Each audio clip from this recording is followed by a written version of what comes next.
Level Up is a regular podcast that brings you topics to help you perform at work and in life at your very highest level.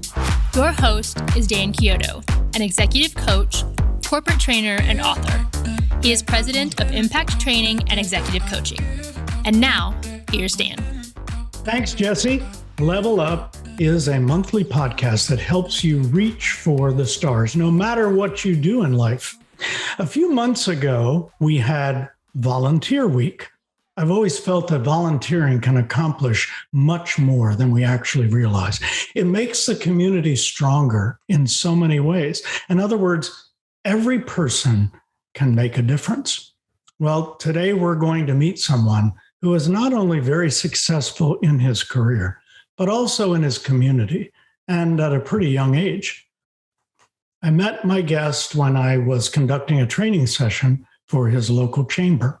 I was impressed with how participants at this seminar really listened to his points of view. So, along with being a successful banker, he makes a difference as a leader in his community. Today's guest is a senior vice president for Mid-Missouri Bank.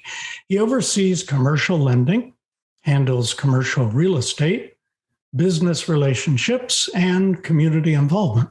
So I'd like to welcome Garrett Terry. Welcome, Garrett, to Level Up. Thank you, Dan. It's great to be here. I appreciate the opportunity to be part of the Level Up podcast. So thank you very much for that. You are welcome. And it's our opportunity just to talk to you a little bit. So this is good. I am originally from the East Coast, but in my corporate life, they kept moving me further and further till I got to the Midwest, and I loved it. And you were born in the Midwest. So tell us what you like about being there and living there.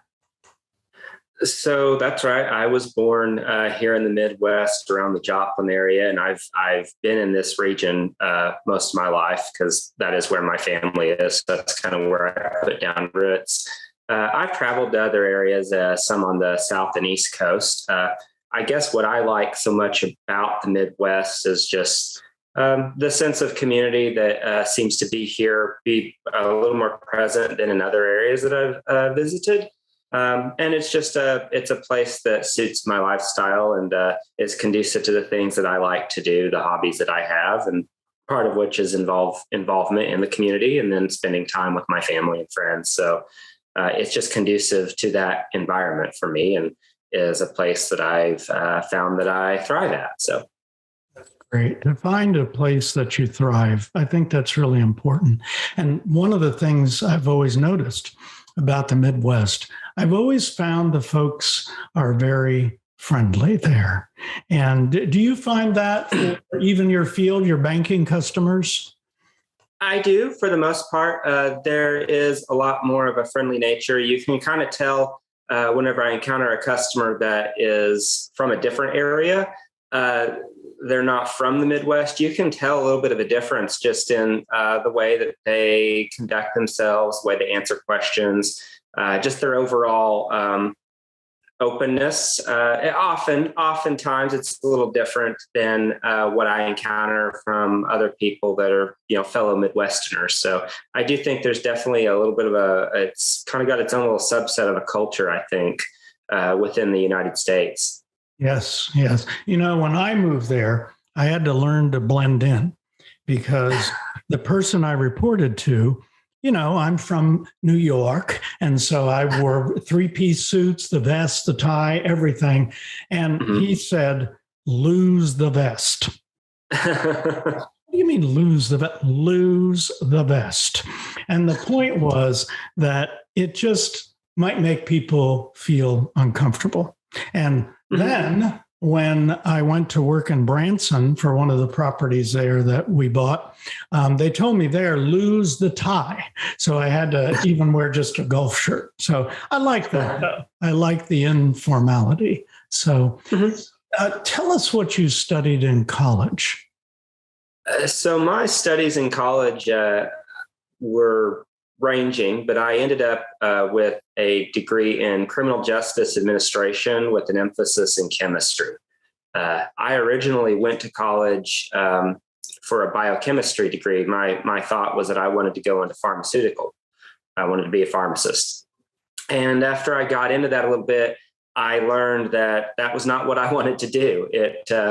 It wasn't really my thing. I enjoy mathematics. I enjoy physics, physical chemistry, but I do not so much care for organic chemistry and a lot of the things that that encompasses, which is predominantly what you're using in pharmacy.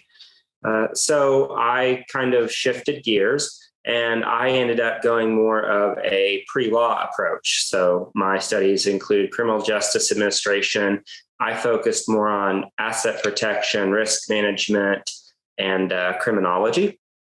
And of course, I had all this chemistry that I had studied. So that is where the emphasis in chemistry comes into play there. So, but yeah, I finished up. I decided at that time I was looking for positions shortly after college that were more in the private sector, risk management type of field. It was kind of what I thought I wanted to do. And I was toying with the idea of going on to law school. At that time, I worked for the bank. I worked part-time there towards the end of college as a teller at the bank. And I didn't find anything immediately that I wanted to do. So I just I stuck with it there at the bank. And next thing I know, some positions opened up. So I was able to advance there. And then another position opened up, and I kind of continued my search. But as I got into it, I found that I enjoyed certain aspects of the banking a little more. It wasn't a field that I thought I would originally go into, but it is where I ended up, and something that I found that I did enjoy enough of the other aspects that I just stuck with it. And that's how we've ended up where we're at today. So. Very interesting. So my next question was going to be, do you find what you learned in college that it is applicable in what you're doing? I do. A lot of my studies in criminal justice were on behavior. So criminology focuses a lot on behavior patterns, behavior profiles of people, particularly with communication. You're trying to, I had a lot of courses on interviewing. So like if you were working with somebody, whether it was if you're going to be going down the law field of working with a client, or if you were conducting an investigation, you're interviewing a suspect, there's a lot of nonverbal communication that you look for and look to interpret. So a lot of those studies, banking is mostly relationship building. I mean, there's 20 banks in the area. We all offer the same thing. I mean, there's nothing new. There may be some minor differences for a little bit of time on a certain product that one of us offers over another, but for the most part, we all offer the same thing. People choose to work with you because of the relationship that they're able to build with you, because maybe they like you personally. They like maybe the way that you're attentive to them, or they feel like you have an interest in their life or their business more so than just, looking at them as a number or helping to meet a goal with a loan growth goal or an account growth. So I guess tying that all together, yes, the things I studied with the communication endeavors and the components of especially the nonverbal communication, I found them to be really helpful just in relationship building as a whole, which is, like I said, pretty quintessential to what we do. Very good. So you moved through the ranks at the bank. You worked several different positions then, correct? Mm-hmm. I did. I started out as a teller in the drive-thru. I was there actually part-time, went full-time after towards the end of college, graduated full-time. Other positions that opened up. Then I moved to being what they called at the time was a customer service representative. Now we call it a personal banker, but you're doing new accounts. So spending a little bit more time with the customer, helping open new accounts, business accounts, personal. From that, I ended up, I was the lead teller for a while at the one of our locations that I currently work at 32nd Street in Joplin. And then I had the opportunity to advance to a branch manager. So I was a branch manager. I went to a branch we had in Webb City, and it was an operations only branch, meaning we just did teller transactions and new accounts. There wasn't any lending done out of that location. So I worked there for about a year in that role. And then I was presented with a couple of opportunities. One was with the opportunity to go work at our tech center as a compliance specialist, working in compliance. And then the other was to stay in the Joplin area and work as a lender, more consumer lending at first and working into commercial lending. And I considered them both, but this was where I wanted to be because this was where my family was located. So I decided to go with the lending path, and I stayed here in the Joplin area and relocated back to the branch that I'm currently at, which is in Joplin and not in the Webb City location. And that's where I've been ever since, as far as working in that capacity. Very good. Let's move from banking for a moment and talk about you played competitive soccer. How old were you when you started? Oh, gosh.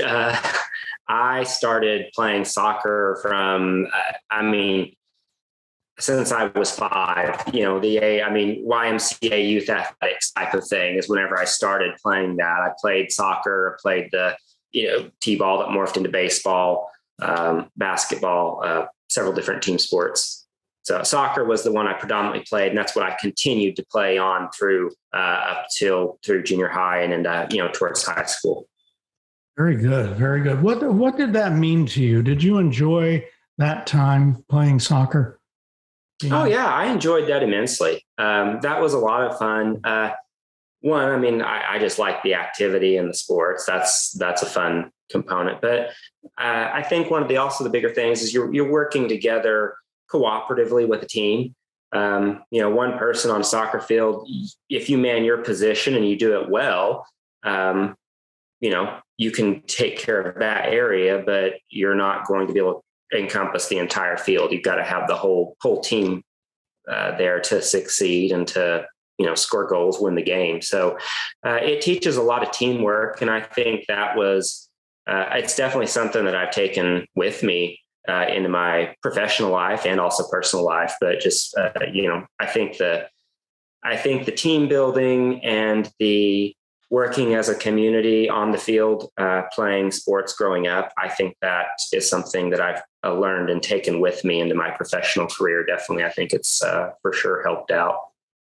Yes, I think it goes perfectly in your career when you talk about you have to know your area and do it well. I mean, that's good.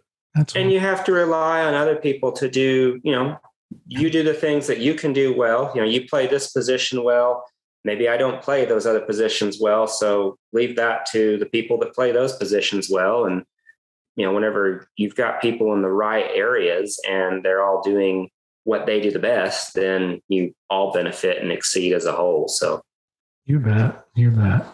Now you're talking like a leader. So we're going to ask you more about leadership later. Right now, it's time to take a break. My guest today is Garrett Terry. His title is Senior Vice President at Mid-Missouri Bank. On the flip side, we are going to talk about leadership and volunteerism. This is Dan Chiodo, your host. You're listening, of course, to Level Up. And we'll be right back after this.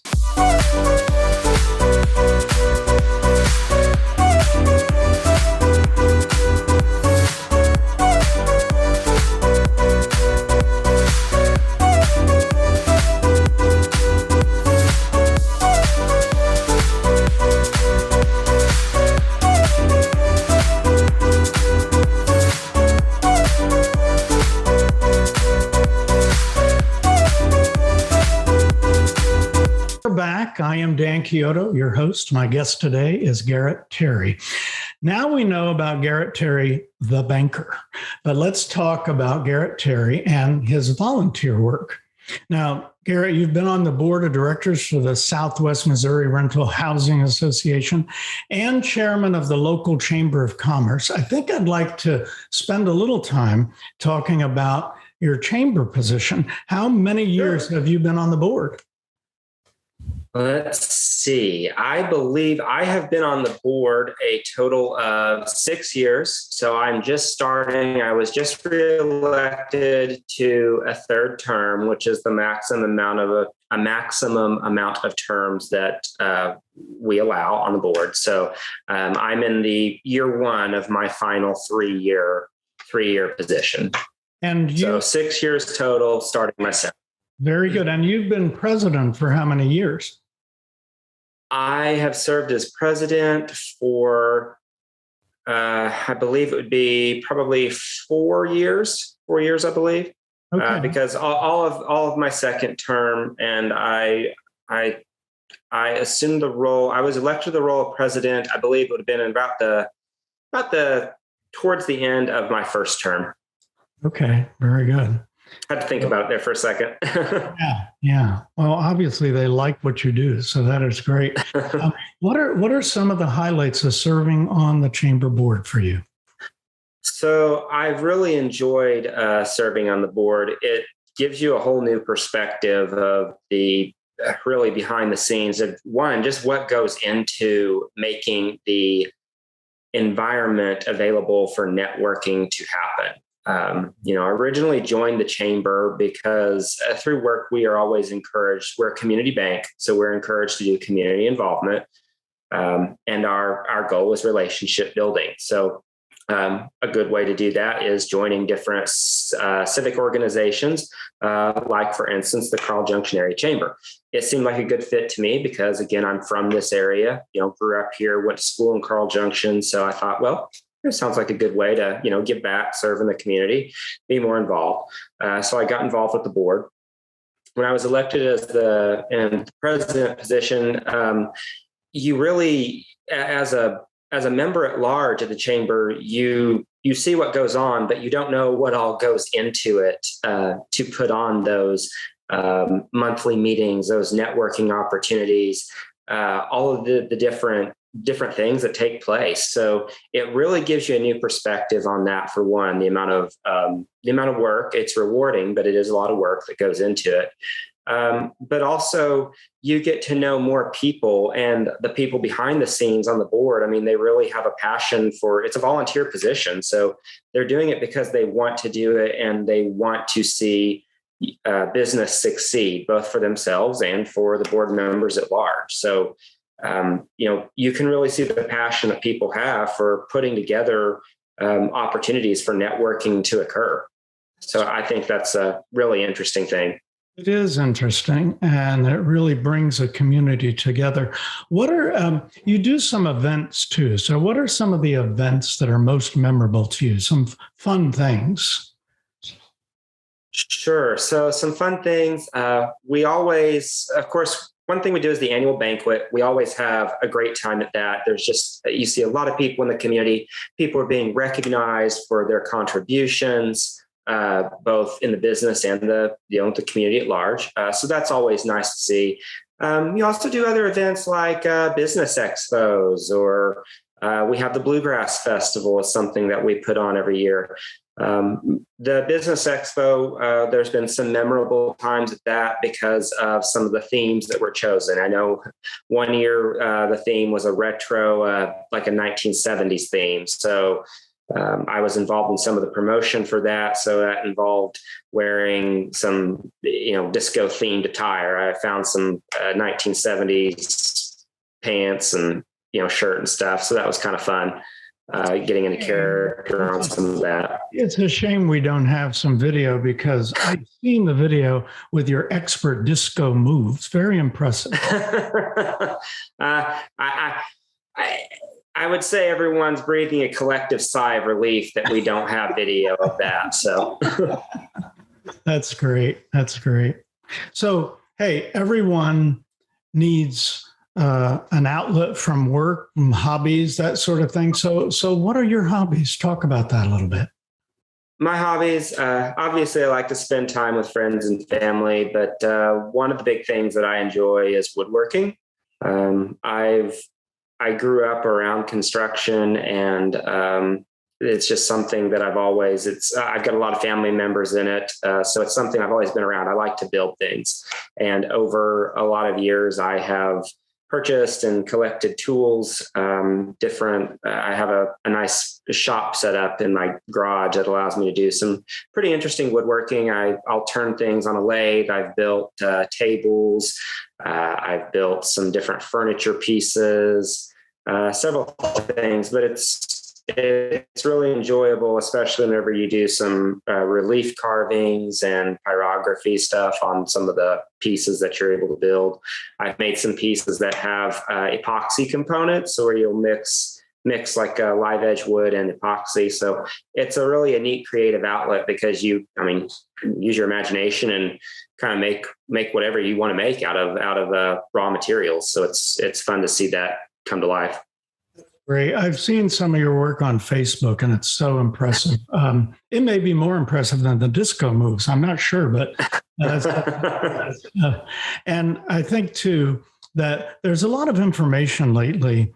Maybe since we're out of the COVID phase now, but there's information about the fact that it's so good for people to have a side hustle, something that they do that is not like work, that they can truly get creative or just do something different. So you're a true testament to that. That's really good. Let's talk about you as a leader. What are some values that you think are important for a leader to have? What might they be? Patience and communication are a couple of things that I have learned that are very important to a leader. A lot of problems can be remediated, but even better, completely avoided through communication and having patience with people that you're dealing with. I think the other biggest thing to me is tact. You have to have tact whenever you're dealing with people and delivering messages to really be clear on what you are trying to get across.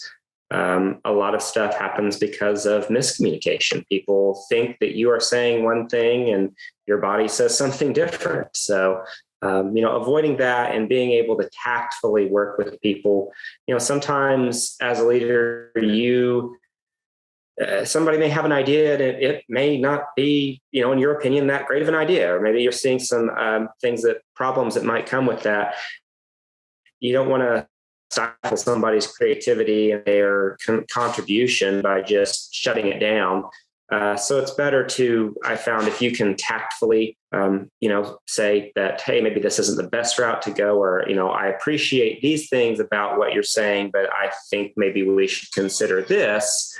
You'll have a lot more success that way. Very good. Very good. If you were sitting in front of a group of young students, I think about you starting in the bank when you were still in college. What would you tell them to do in terms of getting into a career, getting a start? What would your advice be to young students? My advice would be open and try different things. You may think that you have an idea of what you want to do, but be open to the fact that until you have gotten into that option and really experienced it, you might find something along the way that you enjoy better, or you might discover something about yourself that might lead you down a different path. And that's okay. And it's good to run with that. So be open to exploring. That's great. Good words of wisdom for us. Thank you, Garrett, for sharing so much with us. I really appreciate you being with us today. Well, thank you, Dan. I appreciate the opportunity to come on. It's been a pleasure. Yeah, a pleasure for us too. You gave us some great insights into how to be successful at work and in the community. So that's great. This is Dan Chiodo, your host. And to our viewers, we thank you too. Take a look at the show notes. They are at the end of the episode for you to look at.